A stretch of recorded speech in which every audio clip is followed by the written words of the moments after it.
말씀은 레위기 23장 15절에서 25절까지 말씀입니다. 레위기 23장 15절부터 25절까지 교독하겠습니다.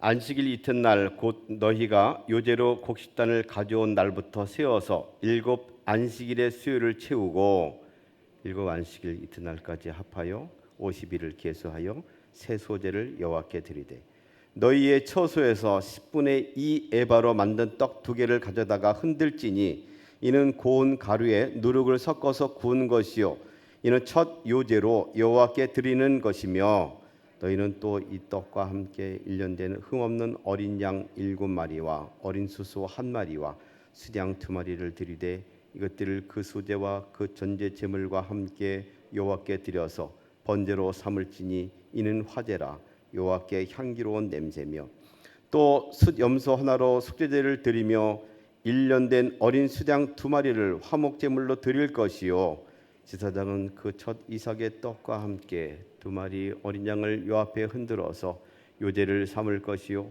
이것들은 여호와께 드리는 성물이니 제사장에게 돌릴 것이며 이날에 너희는 너희 중에 성회를 선포하고 어떤 노동도 하지 말지니 이는 너희가 그 거저는 각처에서 대대로 지킬 영원한 규례니라.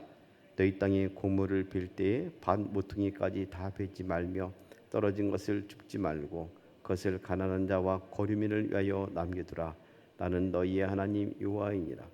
여호와께서 모세에게 말씀하여 이르시되 이스라엘 자손에게 말하여 이르되 7째 달 곧 그 달 첫날은 너에게 쉬는 날이 될지니 이는 나팔을 불어 기념할 날이요 성이라. 같이 합니다. 어떤 노동도 하지 말고 여호와께 화제를 드릴지니라. 아멘. 한때 폭염이 지속되더니 또 폭우가 계속되고 있습니다. 어떤 자연적인 현상들 재난을 바라보면서 우리는 참 인류가 발전하고 달나라에 로켓들을 쏘고 사람이 오가지만 참 어쩔 수 없는 사람의 한계인 것을 깨닫게 되죠.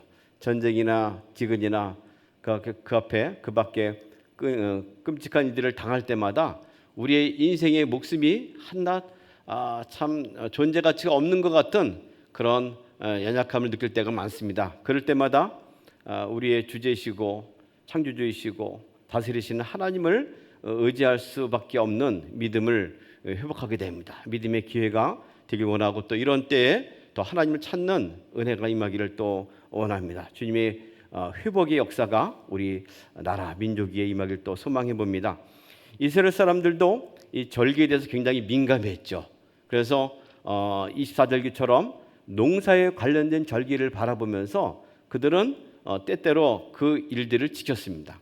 단순히 지킨 것이 아니고 종교력으로 삼은 것이죠. 이런 일반 기력을 가지고 종교력을 삼아서 하나님과 연결하는 신앙으로 연결을 시켰습니다. 하나님께 나가는 방법이 한 5가지로 큰 제사법이 있지 않습니까?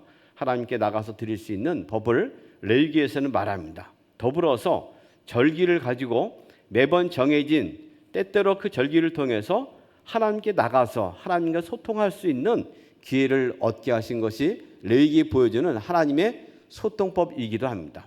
어찌 보면 1년 단위로해서 지속적으로 정해진 날에 절기에 끊임없이 한다는 것은 장점이 있고 단점이 있기도 합니다. 장점은 끊임없이 하나님을 1년 12달 생각하고 하나님께 나갈 수 있는 경건의 체질화, 훈련이 된다는 것이죠. 안식일이라든지 우리가 어제 보았던 초실절이라든지 6월절이라든지 이런 걸 볼 때마다 그들은 끊임없이 돌아오면서 해마다 이걸 통해서 하나님께 나가는 것이죠. 단점이라면 매번 똑같이 반복되니까 의뢰히 행하는 거기 때문에 의미를 삭감할 경우가 많죠. 또 했던 거야. 또 반복되는군. 하기 때문에 사람이 거기에 대해 의미 없이 지는 경우가 많습니다. 율법이 대표적인 것이죠. 율법이 하나님께 나갈 수 있는 인간의 최선의 노력의 방법이었음에도 불구하고 사람들은 율법이 너무 체제화되고 너무 습관화돼가지고 그 의미를 잃어버린 것이죠. 그러나 하나님은 구약 시대 이런 절기들을 통해서 또 제사법을 통해서 하나님 나설 수 있는 소통을 우리에게 주셨습니다. 사람은 연약하기 때문에 항상 또 매번 정해진 틀을 가지고 하는 것이 유익하다는 생각을 합니다. 이것이 오늘 신약에는 어떻게 연결이 되었을까요? 이스라엘 절기를 따지면 크게는 한 7절, 7절기로 나눠지긴 합니다. 그중에 또 대표적인 것은 세 가지로 요약이 되기도 하죠. 우리가 쉽게 외우기 위해서 유오초다 이렇게 말합니다. 유월절이 있었고 오순절이 있었고 초막절이 있었다. 그 위에 것들은 이제 그 사이사이 끼기도 하고 비슷하게 이름으로 많이 불리기도 합니다. 오늘 주어진 함께 읽을 말씀은 두 번째 거 오순절에 관련된 이야기입니다. 이 오순절이라는 말이 성경은 잘 안 나오죠. 나중에 신약에 나오는데 이 표현을 보면 일곱 안식일, 안식일이 7번이라는 얘기죠. 이걸 또다시 설명하면서 한자어로는 77절이다 이렇게 말하죠. 7번 안식일이다. 일주일이 7번. 77, 49 하면 우리는 이렇게 49일. 근데 그 다음 날부터 하니까 그것이 50일. 50일에서 한자로 또 오순, 초순, 상순, 하순 해가지고 순이 10단위 아니겠습니까? 오순하니까 그리 되는 것이죠. 해서 이를 가지고 신소재로 드려라. 소재로 드려라. 이 소재라는 것도 한자 아니겠습니까? 어떤 기름이 섞이지 아니한 제물이다라는 뜻도 있지만 사실 소자라는 것은 한자로 보면 시다. 소복을 입는다 할 때 그 같은 소자입니다. 흰 옷을 소복이라 하지 않습니까? 소재하면 그 흰 알갱이 그 곡물을 갈아들인 거 이것을 소재로 말하고 있죠. 그래서 이 절기 가운데 오늘 보여지는 것은 바로 일곱 안식일, 칠칠절 또는 오순절에 드려지는 그 규례를 말하고 있습니다. 이때도 어떤 소재를 가지고 함께 요제로 하나님께 먼저 드려라 해서 에바로 만든 떡인데 에바라는 것은 단위입니다. 1에바가 한 2리터 정도 되는데 이게 10분의 2이니까 실제로는 한 20%니까 얼마입니까? 400g 정도 되는 440g 정도 되는 그런 떡을 두 덩이를 가지고 하나님께 이렇게 흔들어서 드려라. 요제다 하고 말하는 것이죠. 그것만 하는 것이 아니고 1년 안 된 흠없는 어린 양 7마리, 어린 수소 1마리, 수양 2마리 것들을 소재와 함께 전제제물과 함께 드려서 번제로 삼아라. 번제로 태워드리라고 말합니다. 하나님이 이 번제를 통해서 그 향기를 하나님 기뻐하신다고 말하는 것이죠. 또 염소 하나로 속죄제를 드리고 1년 된 어린 수양 2마리를 화목제로 드려라 하고 제사장은 첫 이삭 떡과 함께 그 2마리 어린 양을 그 몫으로 받을 수가 있다고 말하기도 합니다. 중요한 것은 이때는 다른 절기처럼 다 쉽니다. 하루를 쉬기도 하고 성회로 모입니다. 함께 모이고 또 떡을 떼고 즐깁니다. 근데 이때의 떡이 중요한 것은 유교병입니다. 전에 유월절 때는 무교병 떡을 먹었죠. 발효되지 아니한 떡, 무교병이었는데 이번에는 누룩을 넣어가지고 하니까 부풀어지고 좀 더 맛이 있는 풍요를 말하죠. 첫 번째 어떤 유월절 혹은 무교절 또는 초실절에 비해서 이 칠실절, 오순절의 특징은 풍성함에 있습니다. 나눔에 있습니다. 하나님이 첫 번째 초실절로 시작해서 한 7주간에 걸치는 그 기간에 많은 곡식을 베어서 하나님께 드리는 그 기간 통해서 감사가 넘치는 것이죠. 풍요를 드리는 겁니다. 이제 하나님이 함께하지 아니하시면 아무것도 얻을 수 없다는 또 주신 것에 대한 풍성함을 누리는 것이 오순절에 대한 그 또 다른 의미이기도 하죠. 실제로 하나님께서는 이 곡식이 자라서 열매를 맺고 그걸 거두는 과정을 통해서 뭘 우리에게 알기 원하시겠습니까? 어느 하나라도 하나님의 은혜가 없이는 거둘 수가 없다. 그것을 깨닫게 하는 것이 아니겠습니까? 실제로 그렇죠. 우리가 비가 요긴하고 가물 때 얼마나 가물었습니까? 비를 달라고 했는데 비가 넘치면 또 해가 되지 않습니까? 햇빛도 마찬가지고 적정한 어떤 햇빛 양이 있어야지만 곡식이 잘 여물고 익어가는데 많게 되면 화상을 입기도 하고 적게 되면 또 이렇게 잘 열물지 않기도 하고 우리 적절하게 필요한데 그냥 심기만 하면 되는 것이 아니죠. 오히려 심을 때에 엉겅퀴가 나고 가시가 난다. 하나님의 은혜가 주어지지 않는 어떤 순간도 풍요한 결실을 맺을 수가 없다는 것을 알게 합니다.